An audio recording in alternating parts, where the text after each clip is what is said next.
One.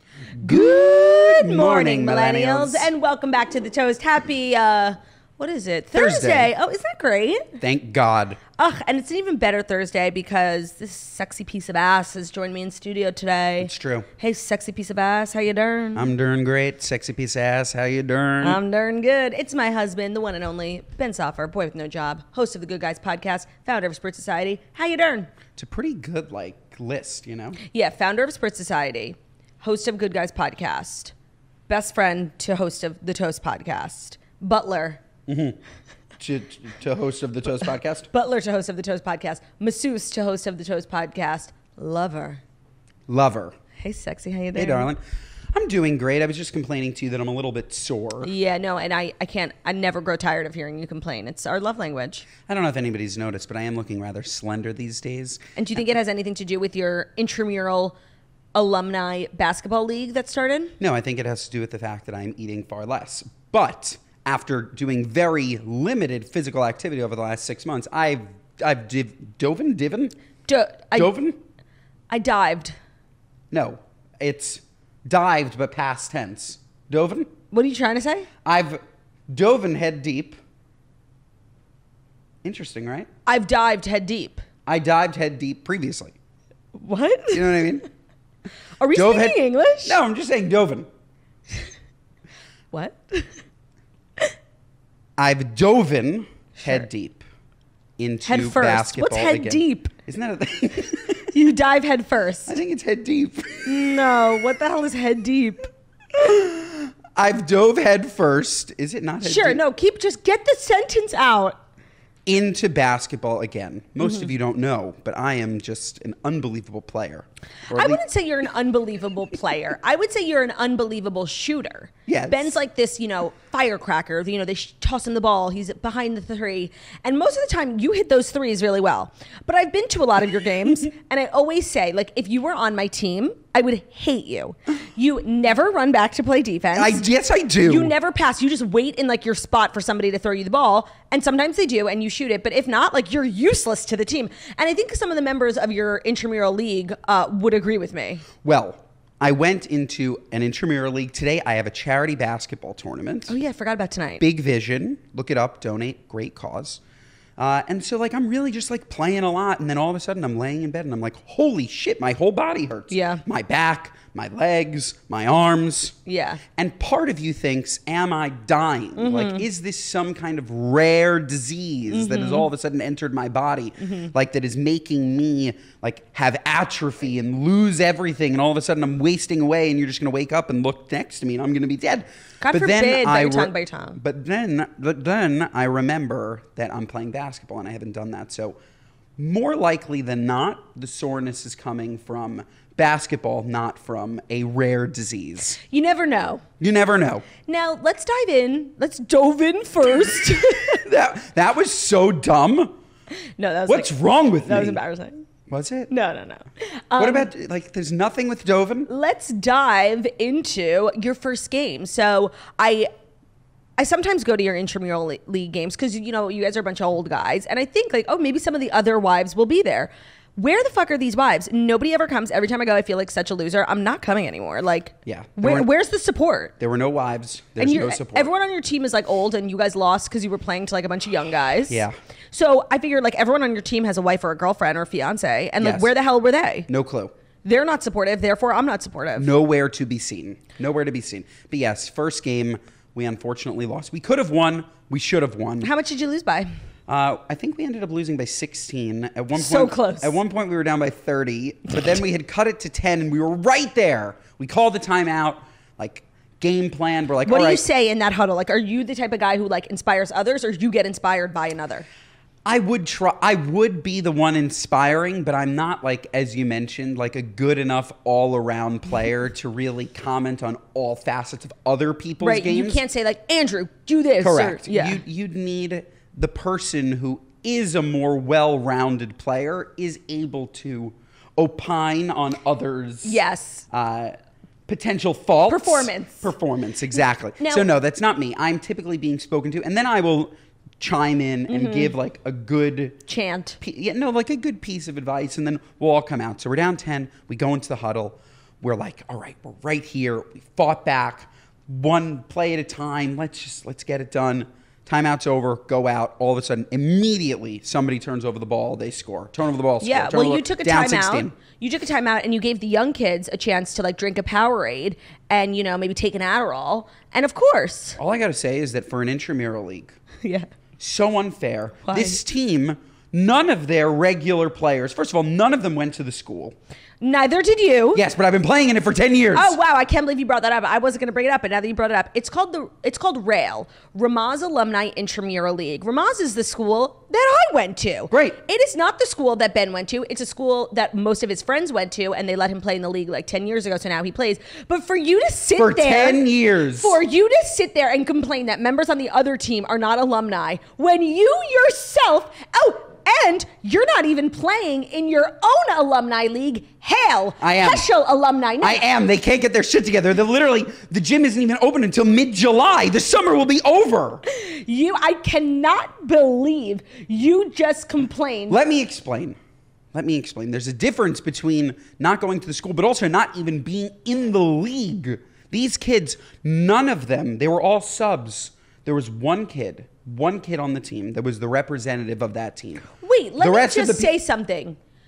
I'm not sure who's on your team, but Andrew Haft did not go to Ramaz. Who else is on your team? Jordan. Okay, Jordan went to Ramaz. I don't remember the others' names, but they're lovely, and none of them went to Ramaz. None of them went to Ramaz. You are such a hypocrite. No, but look, listen to me. You took one thing. You took one thing. Okay, fine. Finish your sentence. It's also about if you're in the league or if you aren't, right? There's subs because everybody, is working, and some nights you just can't make it. Of course. So you're allowed to pull a sub, right? And the sub doesn't have to formally be in the league. They just need to be friends with kids that are in the league. This kid pulled 5 subs, and all of the subs were 20, 21 years old. My God, could they leap? Yeah. It was just, they were too fast. And we were too slow. Who's the best player on your team? That game, probably me. Oh my God. No, I'm serious. No, for real. Who's Probably me. It should be Andrew. Yeah. But I think he would admit. Andrew stunk it up? I think he would admit that game, it was probably me. And I wasn't that great either. I can tell you by far who was the worst. Jordan. Jordan was worse. I need to talk to the other members on your team to just kind of verify if you were in fact the best player. Because you come home from golf and you're like, oh my God, I crushed it. And then no, I will also come home from golf and tell you that I played terribly. Yeah, but like, you are gaslighting this entire community. I'm just saying, I don't think you're an accurate representative. You're not an accurate historian to retell the story of what happened on Monday night. It's possible that I am a bit jaded. Yeah, no, and of course, you should think you're the best. You are the best. No, I know. I'm just saying. But in reality. I think in reality for that game, I was probably the best. Okay. How many points did you score? 9. 9? Maybe 12. 9? 9. Maybe 12. Yeah, okay. So it's 9, it's 12, it's 3, I'm just saying we only scored 36. That's pretty good. How bad could it be? How many did the other team score? 79. Not maybe 70. Well, I'll be sure to keep all the toasters abreast on the comings and goings of your intramural league because it's honestly hilarious. What a term, abreast. Abreast. I'm just saying, actually, we had a Dear Toasters yesterday that really stumped Jackie and I. I'd like to get your take on it, if you don't mind. Please. So a girl had written in that, she has a boyfriend who she loves, whatever, and he opened up to her that he's really self-conscious about his nipples. He has, puffy nipples. And, I actually had heard of that before. It's, not the craziest thing. Is he fat? No, he just has puffy nipples. Got it. He's a skinny... Right, Was he ever fat? No. She positive. didn't bring it up, and I think it would have been relative, but it doesn't matter, okay? But he has puffy nipples, okay? No. There's a huge difference. If you are just a skinny man, born skinny, always skinny, and you have puffy nipples, I'm sorry. Yeah. That's Tough. bad. You don't deserve that. Yeah. But plenty of formerly fat people turn skinny will just keep the nipples from their past Of life course. to remind them that they were once fat. Let's say for argument's sake, weight wasn't an issue, okay? So he's always been skinny and has puffy nipples. Yeah. Okay. And it really got to a point recently where it started bothering him. So he found these bandages that you put on and it really makes your nipples look normal in shirts. Ah. So she's so happy for him. But when they're getting intimate, he has to kind of rip them off before they start. And it's really ruining the moment for her and the mood. And she's like, do I bring it up to him or do I just what do I do? And we were really stumped because her sexuality is, a priority. But if she says to him, like, you know, you ripping off your nipple bandages, like, is really a turnoff, this guy who's just been open and vulnerable about something he's self-conscious about, like, will that crush him? So my advice was to get over it. Jackie's advice was to, like, busy herself while he's taking off the nipple bandages, you know, like maybe light a candle, maybe, you know, suggest shower sex so that before you even get in the shower, he has to rip the Band-Aids off. But I'm curious what you think, what your take is. I don't know enough about the specifics with these nipple bandages. Get over it. No, I'm not talking about the specifics of his history with weight fluctuations. I'm talking about the nipple bandages themselves. As I think about ripping off a nipple bandage, that makes it seem like it's a significant adhesive. Yeah. That would only make the nipples more puffy. So eventually he's going to have like one of the longest nipples like ever because you're just slowly ripping.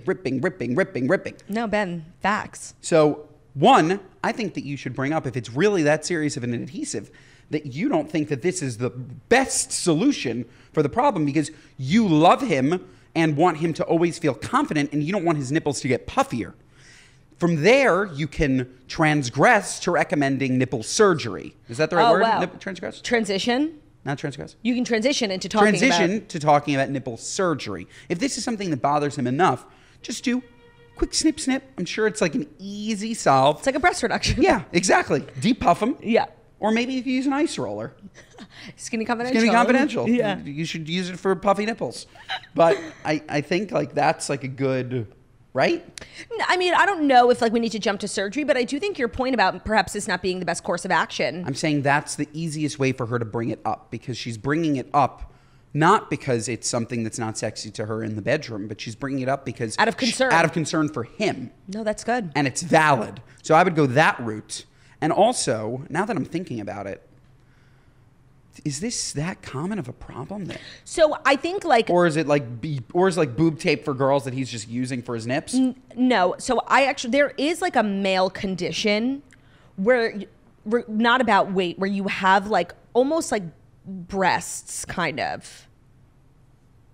You have a puffy breast. I have a puffy nipple too. Yeah, but you're... Say it! Say it! Sure, okay. Because yours is so clearly associated with your weight. When your weight fluctuates, so do your breasts. Some people literally have, I don't know what it's called. I think it starts with a G. It's like an actual male condition. Mm-hmm. And I believe that's what this young gentleman has.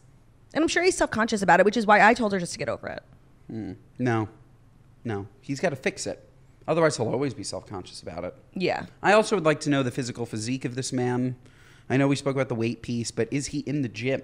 Like, is he lifting? Because I think that puffy nipples can be counteracted by just like strong pecs. Weight training. You'd think. Or go to a doctor. In closing, don't put a strong adhesive on a puffy nipple and then rip them off every night after bed. You're just going to make them longer and then you're going to have to tuck them into your shoes. In closing. That was funny. You know, we're going to get into stories. And before we do, I just want to really commend you. You know, you're a podcaster now. Yes. How long have you been doing Good Guys now? Has it been a year? No. Coming up on a year? No. Okay. 9 months? That's coming up on a year. 8 months. That's coming up on a year. Okay. You are so... Like, every time we podcast together, you get so much better. Like, you're being so funny. Thank you very much. I can't recommend Good Guys enough. I talk about Good Guys all the time. If you guys don't know, my husband Ben hosts a podcast on our podcast network called Good Guys with Ben Soffer and Josh Peck. Josh Peck, who we all know and love, former Vlog Squad member, cast member of the iconic hit show Drake and Josh. He's now in How I Met Your Father. And you guys are just like two Jewish kings. You sit around and talk about food. Yep. And I love it. I listen every week. Thank you. And you're becoming so much more of a skilled podcast host. Thank you very much. And I love having you. Thank you for being here. I appreciate it. And yes, Good Guys is really fun. We have a lot of interesting guests on too. You got a big one coming up. We do. We do have a really, really big one, which I'm excited about. Can't talk about.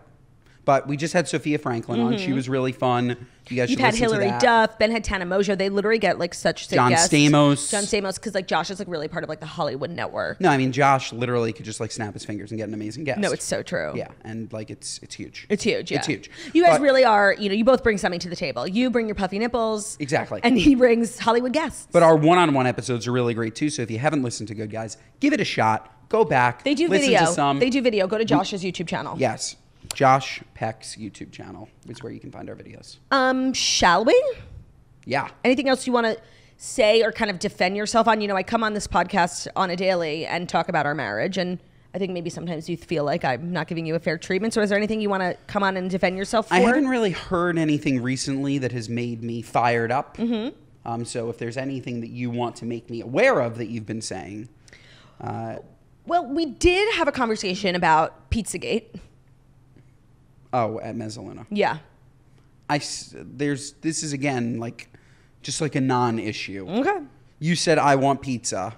I said I don't want to have pizza. You said, but I really want pizza. Will you have some pizza?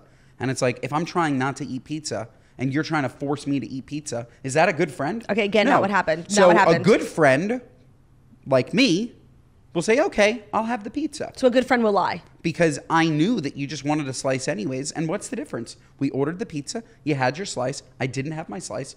That's it. Okay. That's not what happened, but sure. Sure. Are you ready? I'm ready. All right, let's dive into the Fast 5 stories that you need to know. Go. I'm waiting. For what? For crunch. You have to do the crunch. Yeah, but it's to take a bite of... No? We don't do that anymore. You don't? Oh, I'm living in the past. Yeah, okay, I'll do it again. Ready? Okay, yeah. Here are the Fast 5 stories that you need to... I didn't say it. No. Oh God, totally botch that, puffy nipples. Today's episode is brought to you by Sundays for Dogs. Sundays is healthy. It is air-dried dog food made from a short list of human-grade ingredients. Sundays was co-founded by Dr. Tori, a practicing veterinarian, and it contains 90% meat, 10% vegetables, and 0% synthetic nutrients. So besides USDA beef and all-natural chicken, you will find digestive aids like pumpkin and ginger, and also disease-fighting antioxidants. Dog parents report noticeable health improvements in their pups, including softer fur, fresher breath, better poops, and more energy. Dogs love Sundays. There are so many benefits. If you've been thinking about investing in more healthy, fresh food to just make your Strice Bro happier, healthier, shinier, better breath, check out Sundays for Dogs. So it's super convenient because unlike other fresh dog food, it is zero prep, zero mess, and zero stress. It is shelf stable, so it makes it easy to feed your pup to top quality food. Every order ships right to your door, so you'll never need to worry about running out of food ever again. Sundays is also affordable. It costs 40% less than other healthy dog food brands, and that's because Sundays does not waste their money shipping frozen packages. Instead, they spend on what matters, which is sourcing the best all-natural ingredients for your little Strice Bro. So we've worked out a special deal for our dog-loving listeners. Get 35% off your first order when you go to sundaysfordogs.com/toast, or you can just use code TOAST at checkout. That's sundaysfordogs.com/toast. Upgrade your pup to Sundays and feel good about the food you're feeding your dog. Today's episode is also brought to you by Sephora. We all know and love Sephora. It is the go-to place for beauty, and it is also the go-to place for clean beauty. So Jax has, been on this health, clean, girly kick, and she's actually really got me inspired, especially about things that I put in my face, like so close to my eyes, my nose, my mouth, my ears, all my orifices. And Sephora makes it so easy. They have a clean beauty tab, and I was so excited to learn that so many of the products that I already use are clean beauty. Like I love House Labs. I use a lot of their lip products. I love their blush. Clean beauty. Milk makeup. I use so many Milk makeup products, especially the Hydro Grip Primer. Clean. Don't we love to see it? Merit Beauty is another brand that Jackie loves that I actually knew about first because of TikTok. And they're a clean beauty brand. So it was such a relief to see so many brands that I already know and love being clean beauty, but then also finding out new brands that I hadn't heard of yet that I could try that are clean beauty. So if you want to learn more, you can go to Sephora.com/clean. Check out all their clean products. All the brands that you can discover are already clean or trying out new brands that aren't. that you didn't know that were clean, but that are. And Sephora is just the number one spot for anything beauty related. So if you're a clean beauty girl, or if you're wanting to get, transition into more clean beauty products, Sephora is the place to go. It's so easy to shop. It's so fun to shop. So if you want to learn all about the clean makeup brands at Sephora, head over to sephora.com/clean. To learn more, visit sephora.com/clean. Okay, are you ready for our first story? A little sports news, but it's like sports Real Housewives adjacent, so it's really perfect for us. Marcus Jordan is defending his girlfriend, Larsa Pippin, against accusations of her being a gold digger. Larsa Pippin and her boyfriend, Marcus Jordan, appeared on an upcoming episode of a Page Six podcast, during which the couple dispels myths about their headline-making relationship, including speculation that the reality TV star is gunning for the Jordan family fortune. So, this is what Larsa said. I feel like the money thing is annoying. And then he said, yeah, I feel like people try to say Larsa's a gold digger and she's after the Jordan family money or something. She's such an independent, career-driven woman. She's got it going on. It's the one comment or commentary that I've got to refrain from commenting back on. Okay, so I actually don't think Larsa's a gold digger. Like, if you watch Real Housewives, she literally makes like millions of dollars a month on OnlyFans. She's also like a successful reality star. She has a jewelry line. Like, I think she's doing fine. And she actually recently finalized her divorce from Scottie Pippen. They actually, this whole time weren't legally divorced. I didn't.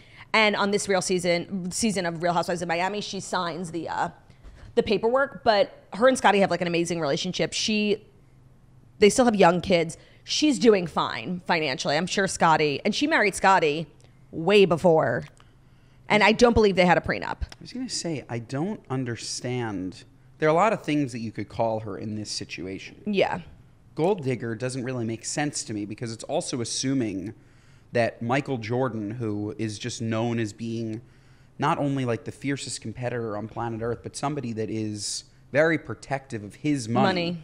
Like, his money's his money. Yeah, he's not Why giving the it hell away. would that be Larsa's money? Yeah, no, he's like, not like giving it Larsa away. should know that in all likelihood she marries Michael's son, and there is a monster prenup. Yeah, like yeah. There's not like she's gold digging to a rich guy's son. Like, can't be the first person to that she would think of. Yeah, that's just not the right person to gold dig from. And I really think, like, at its core, like, Larsa does not need money. Like, I think Larsa is extremely well off. Sure, but I'm saying regardless, even if she wasn't, she would be barking up the wrong tree. That accusation doesn't make any sense. But I do feel like this relationship is so weird. I was going to say, you could say that they're headline hunting. Yeah. You could say that they're looking to be in the news, PRable, stir up some drama, because there are literally 7 billion people on Earth that would be less weird to date than Michael Jordan's son. Right. How did they even meet? Well, they're in the basketball world. Like, the fact that by the way, they've probably met like for years. I'm sure they've known each other since he was a kid, which makes it even weirder. Her ex-husband and his dad are what, teammates? Legendary teammates. Right, from the Bulls? Yeah. That's like the documentary. When he had the flu? Yeah. When he had the flu. Well, that's one flu game, yeah. Yeah, but like that was the team. Yeah, 6 championships.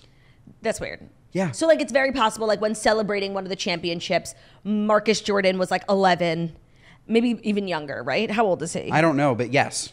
How many years ago did they win the last championship? I think 96. Marcus Jordan is 32 years old. So how many years ago? Shut up. How many years ago did they win the So he was like 6. That's disgusting. Like, that's what really everyone should be talking about, not the gold digging. And so I'm sure they celebrated. I'm floored. He's 32. And how old is Larsa? I believe she's about 50, which like doesn't sound No. The problem again is not the difference in age. It's the difference in age to when they definitely met. Right. Okay. Ready here. So she's 48. He's 32. That's really not that crazy. No. In normal life, it's not that crazy.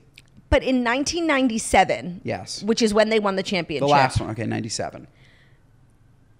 She was married to Scottie. Yes. They got married that year. Yes. So how old would that make?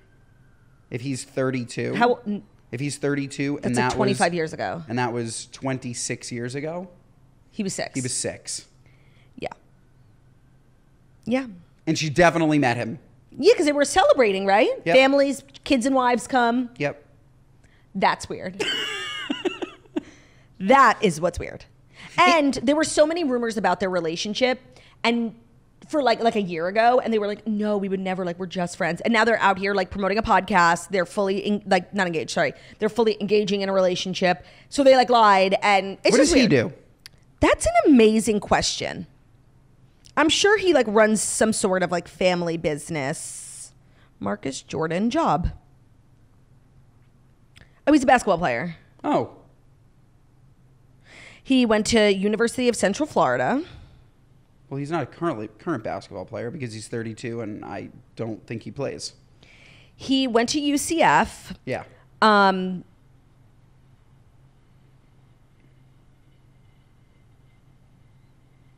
He discontinued the game in 2012 and then went to graduate with a degree in hospitality management. So no. Oh, cool.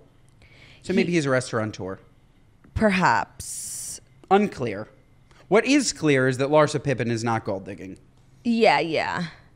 But I don't entirely understand what she is doing. Me neither. But now they have a podcast together. They're kind of like us, like two, podcasters in love. They're just like us. Mm-hmm. We're the same. Mm-hmm. We're the same as them. 100%. I mean, you are 3 years older than me. 2. I don't know. I'm 28 and you're 31. For like another week. Yeah, shut up. You're 31 and I'm 28. So I think my math, that's 3 years. Yeah, but like for another week. Yeah, no, because I'm 28. I'm so young. For like another 3 weeks. Yeah, because I'm 28. Mm-hmm. So it's true. You're kind of like cradle robbing, kind of like Larsa. I did cradle rob. Yeah, big time. Mm-hmm. You were like a big When 16. I was 2.5, I came in with my big nips. You definitely had big nips as a baby. For sure. All right, should we get into some more lover news? Sure. Shakira has found herself in a messy love triangle with 2 A-list celebrities, Lewis Hamilton and Tom Cruise, who appears to be losing, clearly. So, as you know, she's now single. She had a very bitter divorce from her ex, Gerard Piqué, who's a player for Barcelona soccer. So now the singer has been spotted with Lewis Hamilton on a number of occasions, but it also looks as though Hollywood actor Tom Cruise could also be a dating option for Shakira amid rumors that they have met a number of times. So Lewis Hamilton and Shakira were seen on a boat together at the Miami Grand Prix. They went to dinner together at his house in Barcelona last weekend. They were also seen partying together at a bunch of different places. So they're understood to be like having like a fun and flirty moment. But the Mission Impossible actor is also reportedly in the picture. Tom was flirting with the Colombian-born singer before she started dating Lewis Hamilton and is now said to be frustrated with having discovered that she is also dating F1 legend Lewis Hamilton. The Hollywood actor Tom Cruise believed that he had incredible chemistry with Shakira. With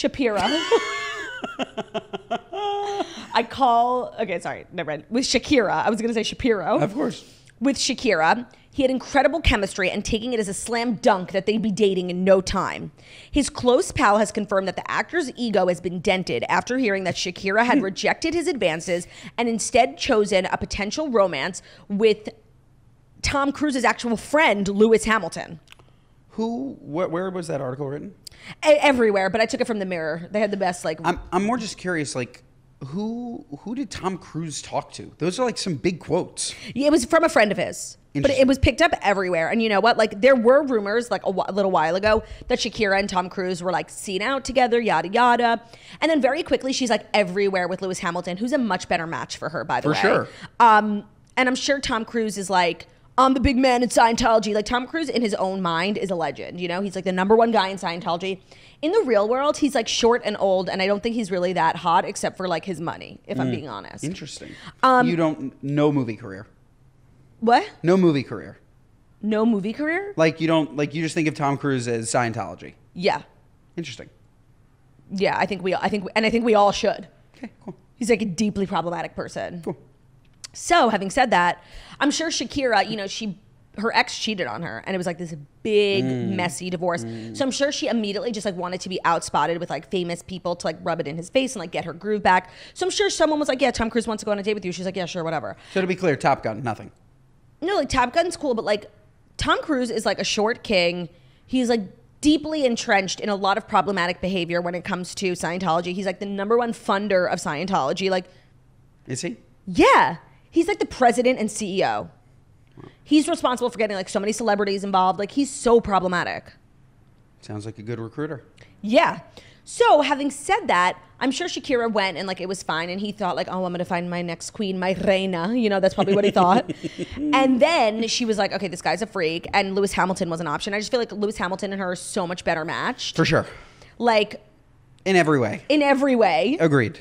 And they're on the same level. Like she's really a global superstar. He is really like a global superstar. It's just like, did this loose-lipped friend of Tom Cruise also mention that he thought that they were exclusive? It sounds like Tom Cruise, you know, he's old school. He's 60. He went out like maybe on a date, and he's 60. Really? Yeah. Looked great in Top Gun. He did. 60? Tom Cruise is 60. Lewis Hamilton is 38, and Shakira is 46. So she's right in the middle of them. So of course she's gonna go for like the younger, more famous, like global superstar. Yeah. It's like not even a question. But I'm sure Tom Cruise is like crying in his Hollywood mansion. He's used to everyone in Scientology just like, yes, sir, yes, sir, yes, sir.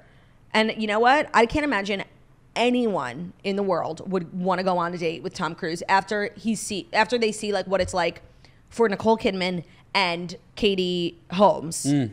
They were both married to Tom Cruise. You know that Nicole Kidman and Tom Cruise have kids together. Okay. They were born into Scientology. Nicole Kidman was in Scientology, and she, I think, came to the conclusion on her own that this was a severely fucked up cult, and she left, and her children still do not speak to her. Really? Because you become an SP, shunned person. Wow. Yeah. They don't talk to her. Holy crap. And then you know, terrible. She's married to Keith Urban. Yeah. Keith Urban writes a song, you know, what kind of man doesn't let his son see his mother? You know, it's like, it's a whole thing. Wow. And then Katie Holmes was with him, had a kid, Surrey Cruz, born into Scientology. Katie Cruz had to get out. She got her and Surrey, they both got out. Oh, they both Thank got out. God, yeah. Oh, nice. And now we're kind of having like a renaissance of Katie Holmes. She's like, she took a lot of time off. She did not like the public eye. And now she's like out and about. She was dating this guy. Like, I'm happy for Katie Holmes. Good. Yeah. So I get all that to say, I'm sure, you know, Shakira went out with Tom Cruise because it sounded like a fun idea. She took one look around and was like, I'm out of here, bitch. As you say, it doesn't sound like a fun idea.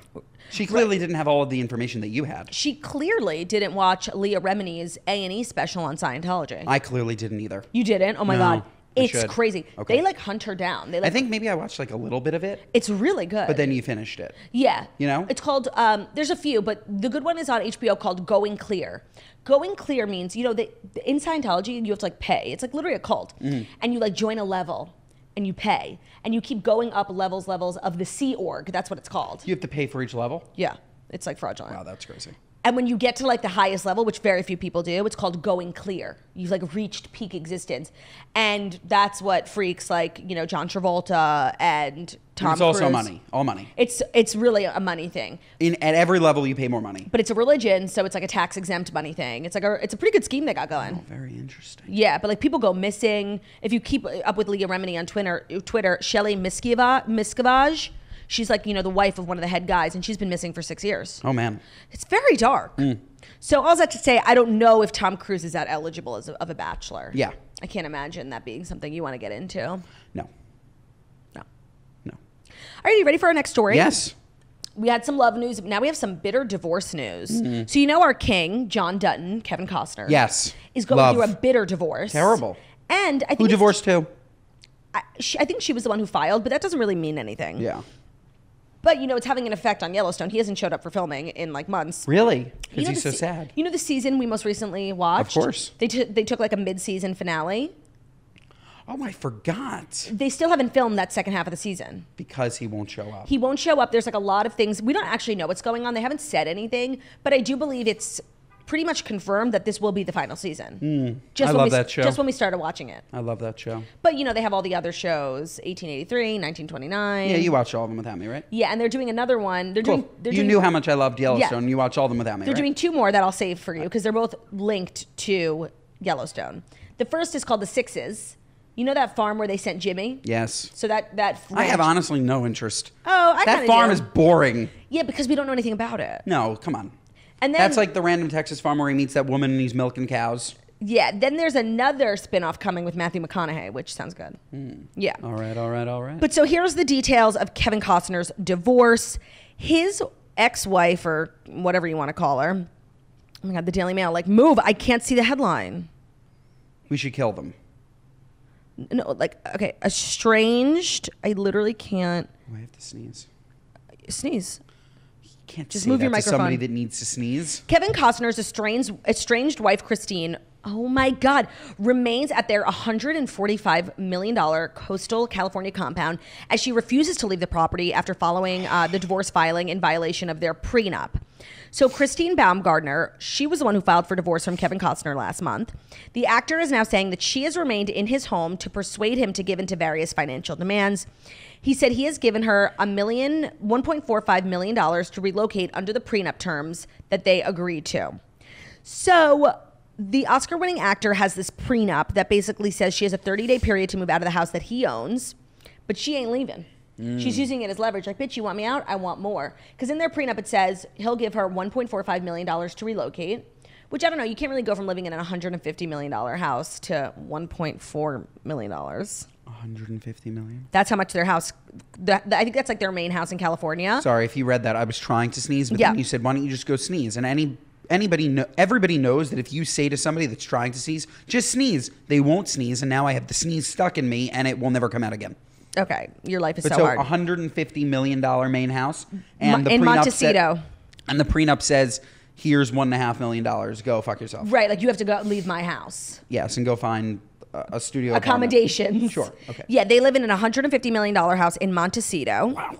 Yeah, and she won't leave. And I kind of love that for her. What do you do with a $150 million house? I just want to say something kind of crazy. I don't want it. Is that what you were going to say? Too No. big. Too big. That's the thing. Montecito is a very, expensive area. I'm going to show you this house. It's from an aerial view. You would think it's like this palatial estate with acres and acres and acres. It's a beach house. So, beach houses, especially in California, are all lined up next to each other. That's the house. Does that look like an $150 million house? No. I know. Isn't that shocking? It looks like 12. Yeah. It's like super close to the two houses next to it. It's like a classic beach house. I mean, he has beach access and he has beach views, which makes it, a more valuable property. But $150 million? isn't that crazy? I don't believe it. I think Yep. I think they took the wrong picture. No. There's literally a million pictures of this house. It just doesn't look that big. If you had $150 million, like what kind of property are you buying first? I'm not buying. Oh, I was going to say I'm not buying a property. I'm buying 10. But where? Like, you're going to do a mountain house, a beach house. Mountain house and a beach house and a city house and an international house. Where international? Such a good question. Probably like BVI's, something like that, or All the wealthy people go to the BVIs. or Turks. Turks. Maybe something in Israel. Nice. But like, you really, with $150 million to spend on real estate, you're going to put it into one house. I know. I mean, I think Kevin Costner has way more than $150 million. He also has this incredible estate, and I believe in Colorado, that's very Yellowstone-y. And at first, when they were getting divorced, that house was like the scene of the crime, and now she won't leave that one. It's just so weird. Yeah, I feel like Kevin Costner is like going through some sort of midlife crisis because he's kind of being a dick. He's not showing up for work. He's kicking his wife, who probably, they have 3 kids. The youngest, I think, is 13. So he's probably, taking care of the kids. He's kicking her out. He's kind of being a dick. I feel like he's going through some sort of midlife crisis. Like, he was really, really famous when he was young. Then I feel like he, became like a legend, but not, A-list. And now he's become A-list again. Now he's become A-list again in the last 5 years because of Yellowstone. And I think he's becoming like a diva again. That's kind of what I'm getting. And maybe Christine, they met at, when he was kind of being Hamish and down to earth. And now she's seeing a side of him she doesn't like, and perhaps that's why she filed for divorce. That's kind of how I feel. I married you before Good Guys. It's true. And now you have this like big podcast, and I definitely think that like you think you're too good for me. I mean, it's literally how I feel I met you when you had literally nothing. And I'm the same bitch I was. Oh, please. I am. Yeah, whatever. No, you're definitely different. Oh, I am? Yeah, Good Guys has changed you. Interesting. So has Spritz. Like, Interesting. You just kind of like, I think you think you've surpassed me and like you're ready for your next wife. No, I mean, that's just like not true. I think it is. No. I think it is. I do think, though, that I am much funnier than you give me credit for. I forget who I was saying this to, and I think I've said this to you before.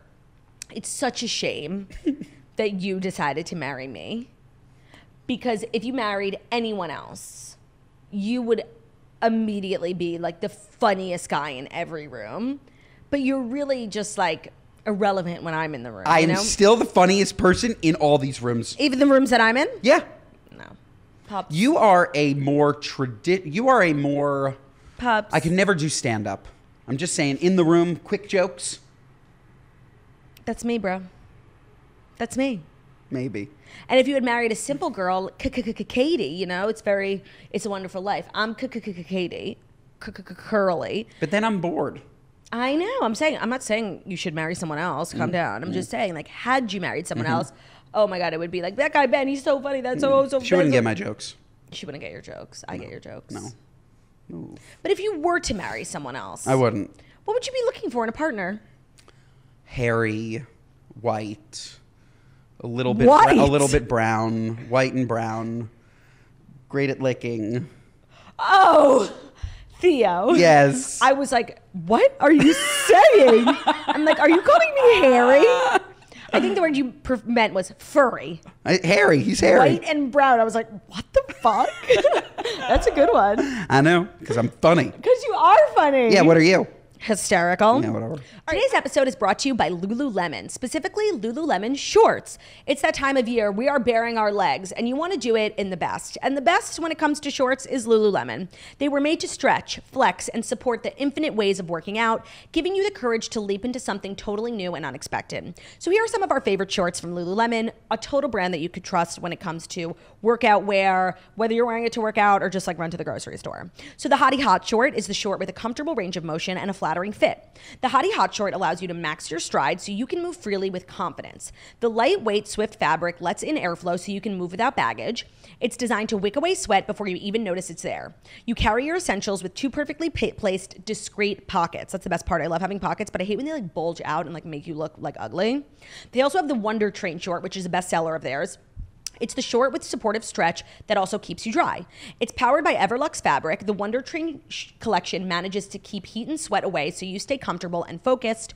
Sweat wicking and quick drying material is of utmost importance during this warm season. We've got crevices that we need to keep dry, and Lululemon is keeping that top of mind. Also, with Father's Day coming up, they have a lot of great men's shorts. The Pace Breaker short is one of their best. It's a versatile short that's up to any challenge. Get into the Lululemon shorts at lululemon.com. That's LULULEMON.com. Check out all their shorts. It's that time of year, you guys, and make sure you've got your undercarriage, your nether regions taken care of with Lululemon. Today's episode is also brought to you by Coterie.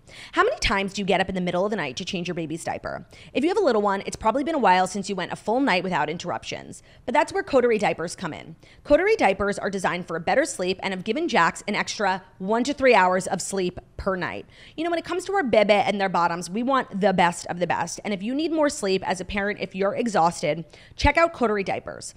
Coterie diapers are designed to minimize leaks, blowouts, we've all been there, and diaper rash, so you and your baby can enjoy more comfortable, dry, interrupted sleep.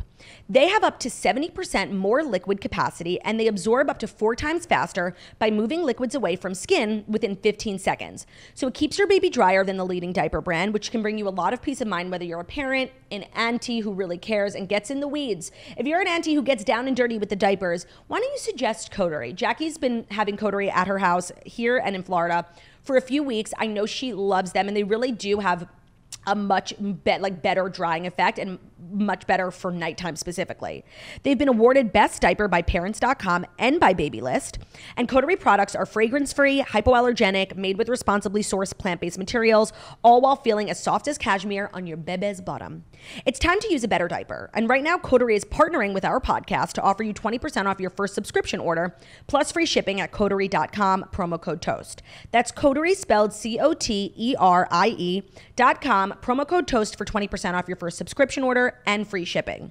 Coterie.com, promo code TOAST. All right, I want to get into this Jeopardy story that people are like quaking over. So there was like a Jeopardy clue given a few nights ago on Jeopardy, and people on the internet were like freaking out that the person didn't know this answer to the riddle. And I have the riddle, and I just want to say I don't know the answer, and I don't think it's that crazy that that person didn't know the answer, and I'm curious if you know the answer. Before you go into that, how do you not keep switching? This is one thing about podcasting that I just can't do. I can't sit without switching legs, crossing differently, more over cross, switch legs. I've crossed and uncrossed my legs like 4 times. I just don't talk about it. So that's why it's not a big deal. Oh, like, you have? Yeah, you can keep moving your legs. Nobody cares. And nobody cares. Quite literally, nobody cares. Unless your shoe is in my frame. Like, we won't get any comments about me moving my legs. Well, now we will because you brought it up. Interesting. You want me to cut that out? No. Okay. All right, ready for this Jeopardy saga? Sure. One seemingly simple answer prompt has gotten 3 Jeopardy contestants in hot water with fans as they failed to correctly finish the Lord's Prayer. The clue that had all 3 contestants stumped was Matthew 6:9 says, "Our Father, which art in heaven, this be thy name." Art Father. Art, our Father who art in heaven, blank be thy name. Our Father art in heaven, blank let be thy name. No. Our Father, which art in heaven, blank be thy name. God? No. So I would have said, like, I knew it started with an H, but, like, I don't know. It's like, Hundum be thy Holy? name. Something like that. The answer is hallowed. And I think it's a part of, like, a very common, kind of popular, basic New Testament vibe. Was the person a New Testament reader? Well, there were 3 contestants and nobody knew it. And people on Twitter how can all 3 adults who made it to contestants on this show not know at least the start of the Lord's Prayer? Because maybe it's not their Lord. Yeah, like maybe they're Jewish or Indian or Muslim, like literally anything. Like not you being like so non-inclusive. Yeah, I mean, like, Matthew is just not a book I've read. No, same. Sorry. And by the way, they have religious... Sorry, Matt. They have religious categories all the time, and some of them are Jewish, and like people don't know it, and I obviously do. Like, it's not a big deal. No, I don't know it. No, and honestly, I feel like the Jewish ones are the easiest ones because if you're Jewish and if you're like Christian or Catholic, you know Old Testament. For sure. It's included in your required reading as well. Yeah, Matt is exclusive. Yeah, we don't know Matt. Nope. We don't see Matt. I'm sorry to this man. I don't know who this man is. I don't know Matt. So I didn't think it was that crazy. It's not. I just think it really shows how Anglo-Saxon our culture is. Bastards. But there have been like crazier. Oh, by the way, who do you think is going to replace Pat Sajak? Me. No, for I real. said this to you. Yeah, Ben Wouldn't I make a great Wheel of Fortune host? Give us a audition. And now let's spin the wheel. You literally look like a pedophile. That's all I got. That wasn't very good. No? And that's not even what Pat says. And tonight we are giving away one new Jeep Cherokee. Cherokee? No? No, that's also not what he says. Okay. It's not like his classic zingers. What's a classic? I don't know Pat Sajak's classic zingers. All right. We got a phrase up on the board. Sally, you're first. Ooh. That was good. That was good. But now Is they're her name saying... Sally? There's always a contestant. One of them could be named Sally. Oh, yeah. No, Vanna. Yeah, Vanna. Is the bitch on Is she still there? Yes. She's staying. I believe she's staying. Till when? I don't know, but she looks great. So. No, but I'm just saying, like, Vanna and Pat, it's the two of them. I know. She must be very upset at him. Well, their rumors are now that Ryan Seacrest is in talks to take on Wheel of Fortune. I know. It's like so uninspired. Like, it makes sense. Yeah, especially because he just gave up Live with Kelly. So his hosting duties are like slimmed down. He has the radio show. He has American Idol. I think he's exclusively doing things that film in LA now because he was going back and forth between New York and LA. It was like so toxic. So I actually do think he has the. Oh, is Wheel of Fortune filmed here? No, I think it's filmed in LA. Yeah. But that's a job you have for life. And a good job. Yeah. A fun job. A high-paying job. It should be Steve Harvey. It should be Steve Harvey. The king of game shows. But why I think Steve Harvey and Ryan Seacrest are not the right people for it is because they're both known for so many other things. Whereas like Pat Sajak was the Wheel of Fortune guy. Like you need a guy who could commit his whole life, or a girl, his whole life, his whole career. So you want a no-name? Not a no-name, but like a professional host who maybe we've seen before, but whose whole thing now can be Wheel of Fortune. What about that guy from that show that popped up during COVID? That like Scott Rogowski. What about him? You know. What else does he do? Nothing. And he is probably my least favorite person we've ever had on the toast. Oh, I forgot he was on the He was toast. so rude to us. Like, he got so famous from HQ and it clearly went to his head. He was like such a dick. Like, we literally started asking him questions on the podcast and he's like, you guys are nervous around me, right? And we were like, no. What the hell? We're like, you live in our phones. What are you talking about? Like, calm down. So I think he burned fast and bright, you know? Yeah, he's gone. I think he's gone. I still vote Steve Harvey. I think it's a very good suggestion, but... Imagine how much more fun it would be. I know. The way he could play with contestants. But the thing is, he does that on Family Feud, and he does it so well. He should do it on every show. But he should also do Who Wants to Be a Millionaire. He should also do Jeopardy. He is game shows. He is game shows. And if you don't watch the Game Show Network, you should. You don't watch a Game Show Network. We have. We have, but we don't even have the channel. But we should. I didn't know you eliminated it. I did it. We went on vacation like 3 years ago, and the TV like only had GSN, and we loved it. Love it. We watched so many. They have on Game Show Network. They obviously have like Family Feud. Who Wants to Be they also have a lot of like turnt games. Yeah, like weird ass shit. And oh, you know who hosts a lot of shows on GSN? Who would be good for Who Wants to Be a Millionaire? Who? You mean Wheel of Fortune? Yes. Wait. What is that guy's name? He's in Pitch Perfect. He sits up at the mic with Elizabeth Banks. Pitch Perfect. He's like the MC. Do you know what I'm talking about? Yes, I do. I don't know his name though. But okay. His name is John Smith. Let me see a picture of him again. He hosts a million shows on Game Show Network. You know This guy. Hold on. You love this guy.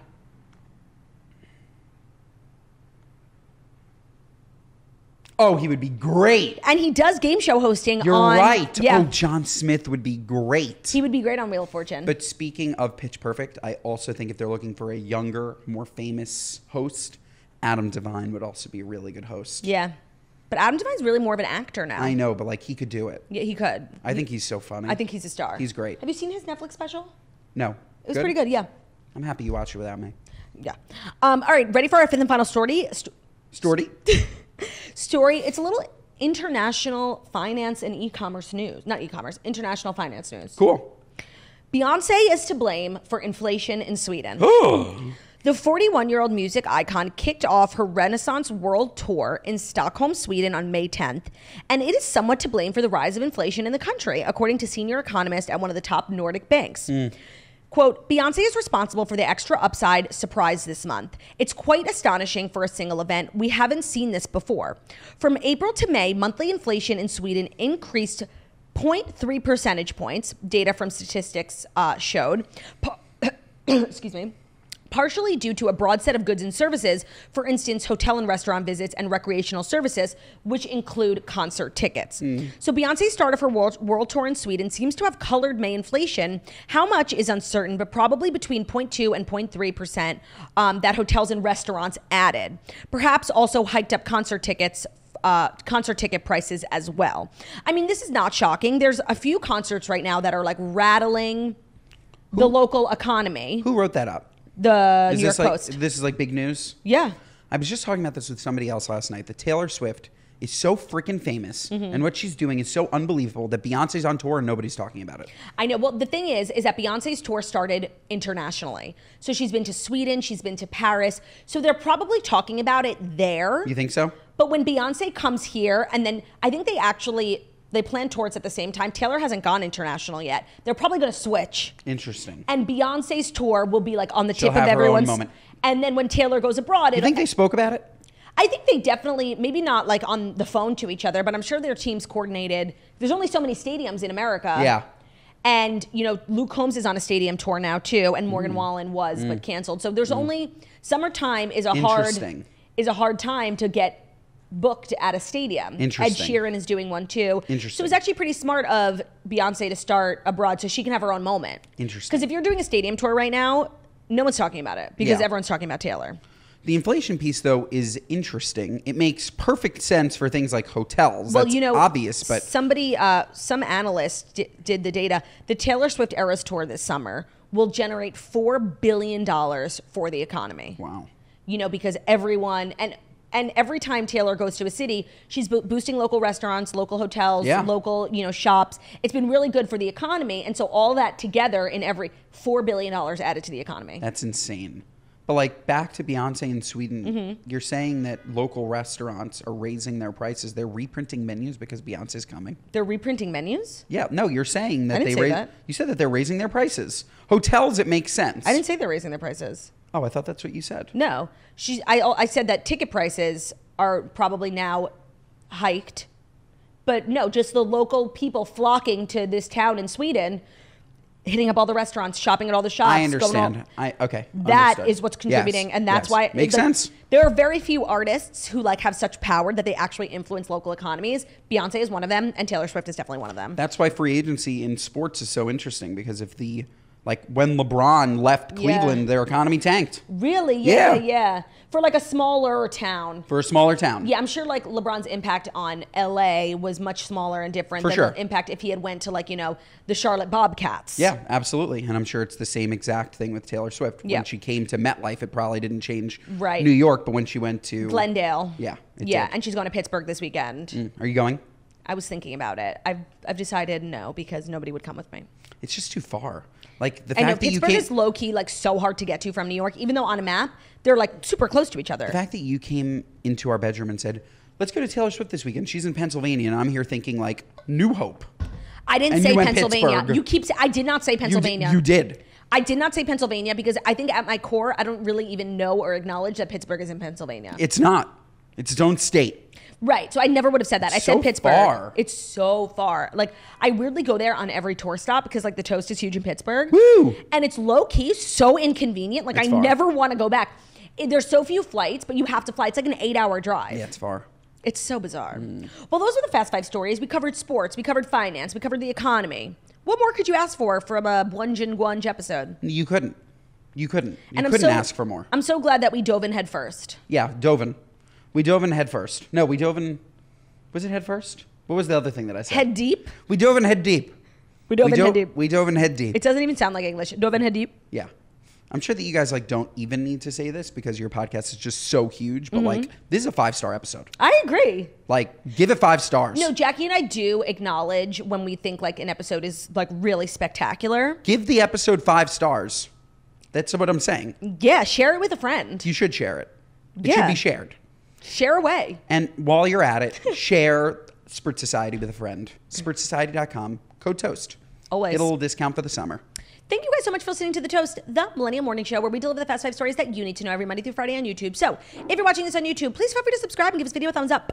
We're also available as podcasts anywhere podcasts can be found. So that's Spotify, iTunes, Stitcher, Public Radio, iHeartRadio, CastBox, all the places where you listen to podcasts. Find us at Toast, leave a 5-star review about how beautiful, stunning, and wickedly talented we are. Hope you guys have an amazing day. Tomorrow's episode is Jackson Claude audio only, so don't miss it. Love ya. Bye. Bye.